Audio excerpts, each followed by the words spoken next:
Hello, my name is Shane Coughlin, and I'm the General Manager of the OpenChain project. Today I'm going to talk to you about how OpenChain, as a specification, became the international standard for open source compliance. This talk will be a little bit different to some of the other talks in this event. I'm not going to use slides. Instead, I'm going to talk to you directly about how we started, what we did, and what is coming next. First of all, the idea of having an industry standard for open source compliance came about through a discussion at an event just like this, but of course a physical event. Some people working in the field of open source who deal with matters in legal areas talked about how compliance activity was done company by company, yet all of the companies were probably using essentially the same type of approach, perhaps even exactly the same type of process and training material. The obvious question was, what if we standardized our approach? What if we could find a way to describe the processes that encapsulated all of the important points and allowed not just us in this room having this conversation, but everyone to approach compliance in a systemic, effective way. A simple idea, and an idea that gained traction quite quickly. By October 2016, a conversation had turned into a specification describing the key requirements of a quality open source compliance program. This remarkable accomplishment was not done in a trivial or easy manner, nor was it done in a theoretical manner. It was wholly focused on the very practical matter of what do we need to do to bring products and services to market in an effective way that ensures, in the best possible manner, we adhere to the requirements of each and every license we're using. Open source licenses fall into various categories, and of course they have different requirements. But there are common approaches to process management that allow us to adhere to the requirements of any open source license. The key is to have the structure in place to allow identification and adherence to the requirement of various licenses located in open source software. Being too prescriptive about any one point, let's say about any one license, would perhaps hinder the ability of an organization to deal with other licenses. Likewise, being too prescriptive in the precise nature of each process would naturally only fit the market segment and company size of those who determine it. The key was to find the common overarching processes, the inflection points, the points where a process should exist to help ensure effective open source compliance. Made very simple, everyone should have inbound, internal, and outbound processes to identify, understand, and adhere to the licenses applicable to the open source software being used. By putting processes at these appropriate points, you can identify the terms that apply, what your suppliers are giving you, what your developers are doing, and what you are passing on to your customers. An overarching goal of making this definition, of identifying those processes and describing them clearly in a manner that is suitable for companies of all sizes, in all markets. The overarching goal was to build trust so that companies in complex supply chains could have increased trust in each other regarding open source compliance. And this trust would be entirely practical. The likelihood of a supplier providing code that was incompliant with the appropriate open source licenses dramatically reduced.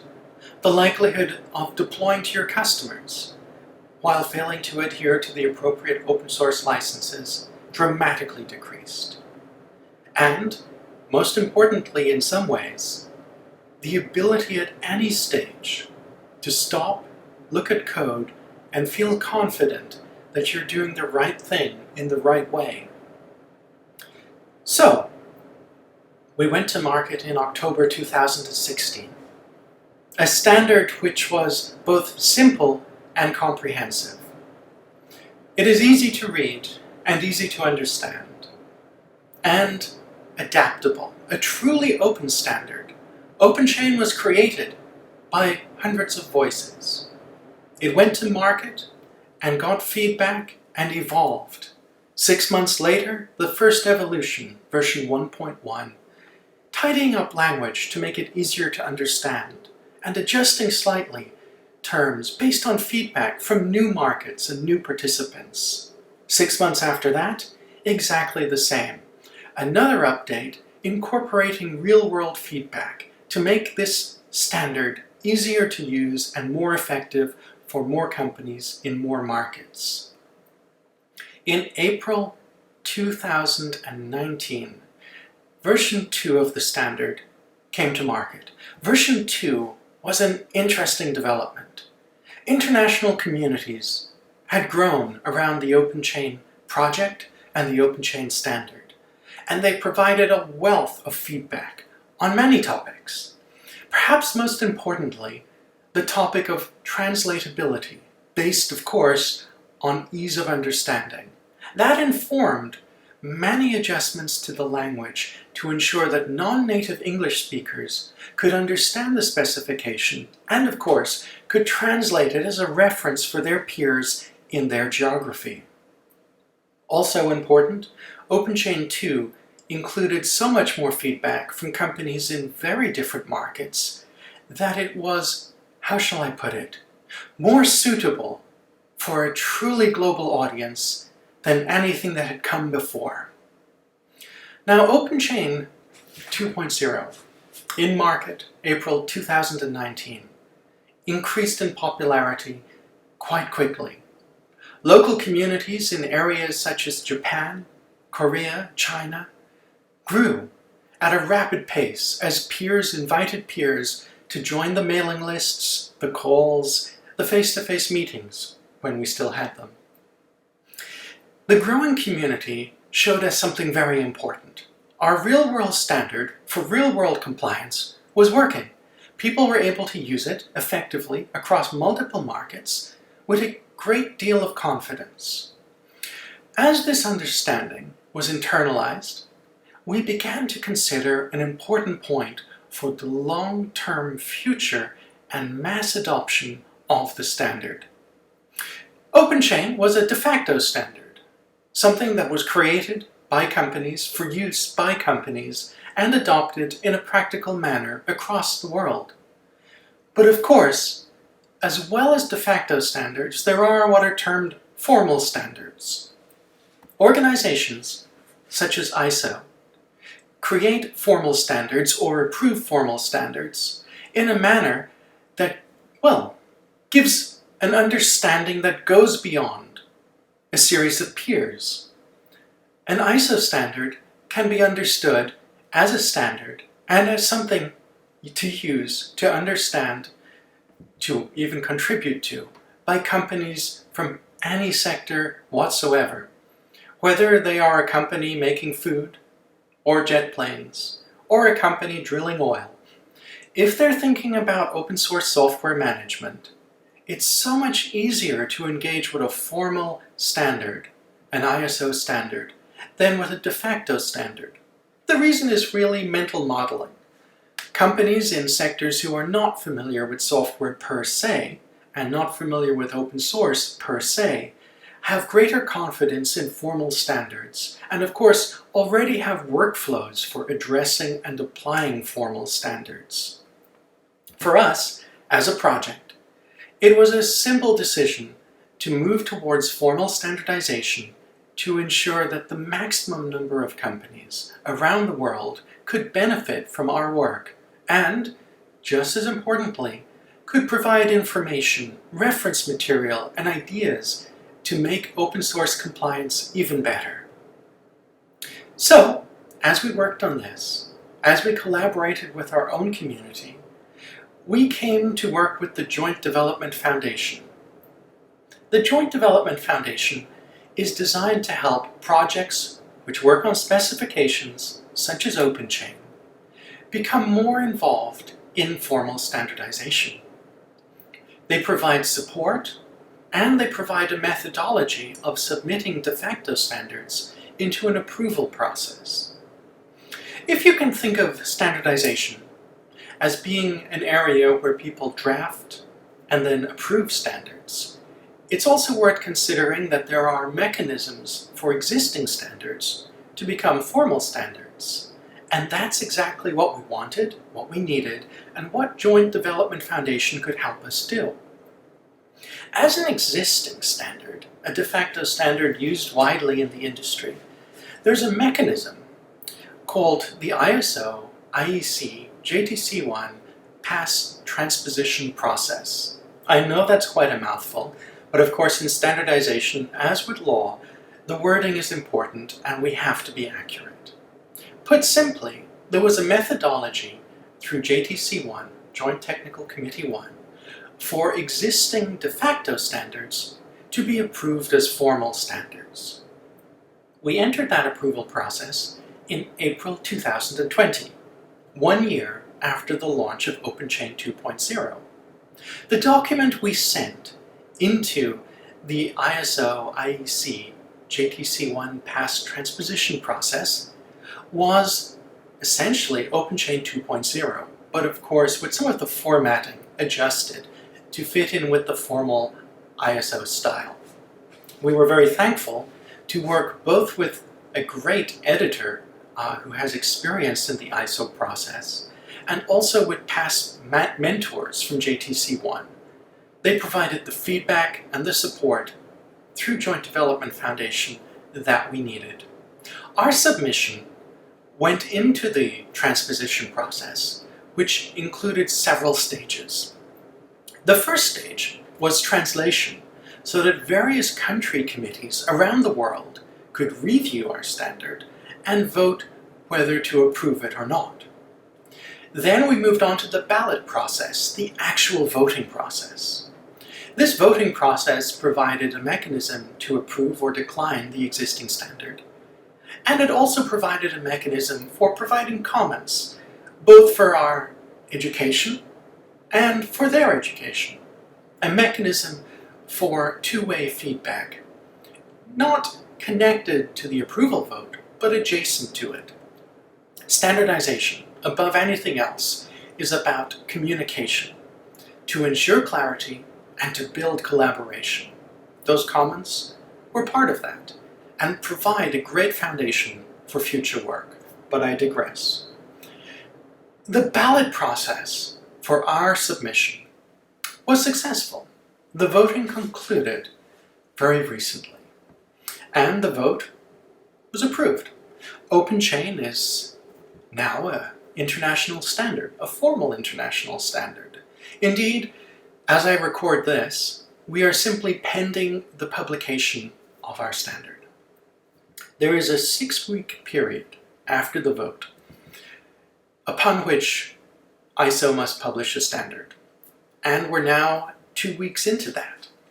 So within less than a month, we will be formally published as an ISO IEC JTC1 standard. At that point, we will have our ISO number. Prior to that, of course, you can check in the database. We are DIS 5230 in the database. That was the draft international standard number used during the translation and ballot process. Long story short, our work started with a conversation. It built out from there. It built out through about 18 months of work among peers, of exactly the people who use the standards to get things done. And that resulted in October 2016 in the release of the first standard for open source compliance. This standard quickly gained traction. It quickly built out across the world, and in April of this year, we were at the position, the understanding that our community had grown large enough, many hundreds of companies, thousands of people, battle-proven, market-ready, something that really did work and we knew for sure. And we could move with confidence into the formal standardization process. Now, if you're a project with a specification and thinking about international standardization, becoming a formal standard, some of the things I just told you could seem daunting. How do you work with an ISO committee? How do you actually prepare a submission? If you want to turn a draft standard into a standard, do you use the past transposition process? If you want to turn an existing de facto industry standard into a formal standard, how do you get help? Let me explain. If you are just drafting a standard, then that is an interesting moment where you have the choice to either complete drafting the standard and build it up as an industry standard, or to enter into things like national standardization committees and receive their help and support in drafting. If you have a pre-existing industry standard, such as OpenChain, what you probably want to do is to explore converting that into a formal standard. In which case, you want something like the ISO, IEC, JTC1 past transposition process. Whatever you need to do, whatever option, don't worry, you're far from alone.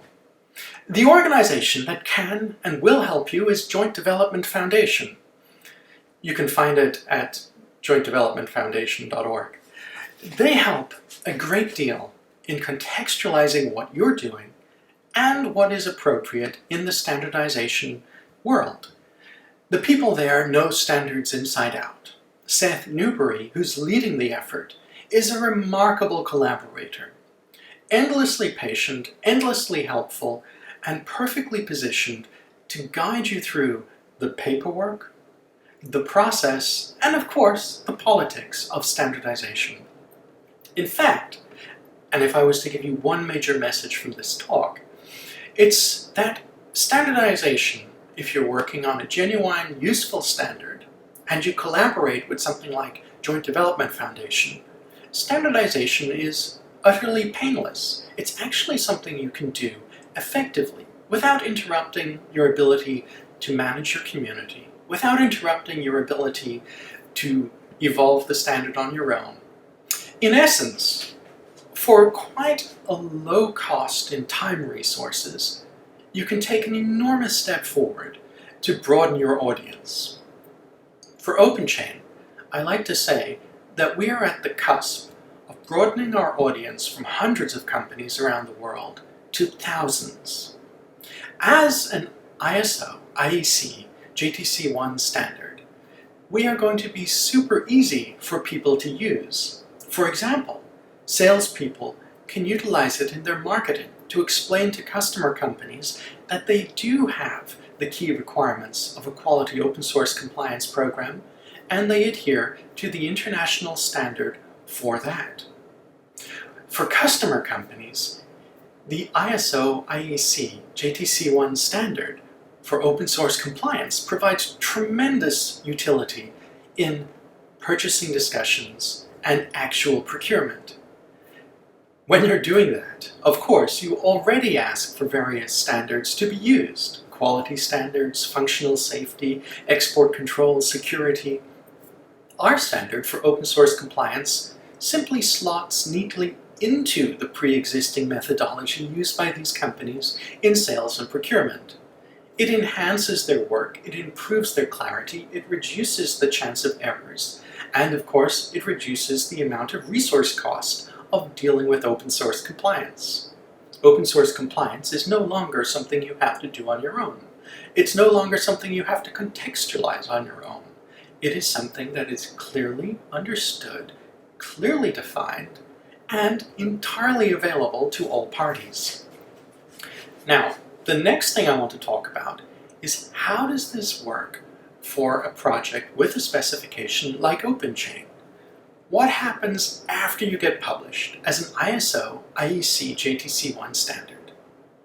Well, and this is an interesting answer, pretty much nothing changes. OpenChain will continue to develop our standard through the existing mechanisms and committees that we have in place. Our community will continue their work based on the practical methods we know have been effective. We are going to continue our meetings, our webinars, the publication of our reference material just as before. And indeed, you can access all of the material necessary to understand and use the standard for free on our website. Now, if you're familiar with ISO IEC JTC1 standards, you'll know that if you go to their website, you have to pay to download the standard. And of course, our standard on the website will be exactly the same as anyone else. But we will host a document, functionally identical, on our website that will be freely accessible, just as before. Anyone can self-certify. They can get independent compliance assessment or full third-party certification, just as before. Our existing infrastructure, such as our self-certification web app, which is tremendously popular, our self-certification downloadable checklist, also popular, our enormous library of reference material, exactly as it was, though, to be honest, the reference material is always changing. We update it constantly, and the corpus is growing dramatically. Our reference library has over 400 documents today. With the increased interest after our formal standardization effort, I expect that to bloom. Let me pause there. Reference library for a standard, what does that mean? Now, I mentioned at the very beginning, OpenChain defines process inflection points, and it's flexible enough for companies of all sizes in all markets. That means that it says, put a process here. And it doesn't actually tell you in detail what that process should be per se. For instance, it says, identify the software that is coming into your company. And you may ask, how do I do that? How do I do it manually? How do I do it automated? How do I do it for a small company? How do I do it for a big company? That's where the reference library comes in. We're not prescriptive about how you fill the processes out, but our vibrant community of user companies has provided a wealth of material to explain how to do precisely that. You can get reference material provided by companies of dramatically different sizes in dramatically different markets that tells you what to do if you want to. For example, a policy template that allows small or large companies to build out of blocks a policy appropriate for their use. Training slides that contextualize some of the key points in open source training and allow people the flexibility to go where they want with that. And of course, any documents that might be guides for suppliers, for example, for sales and procurement, checklists for utilizing specific licenses, all the way through to case studies and other material. Like I said, over 400 documents and growing rapidly.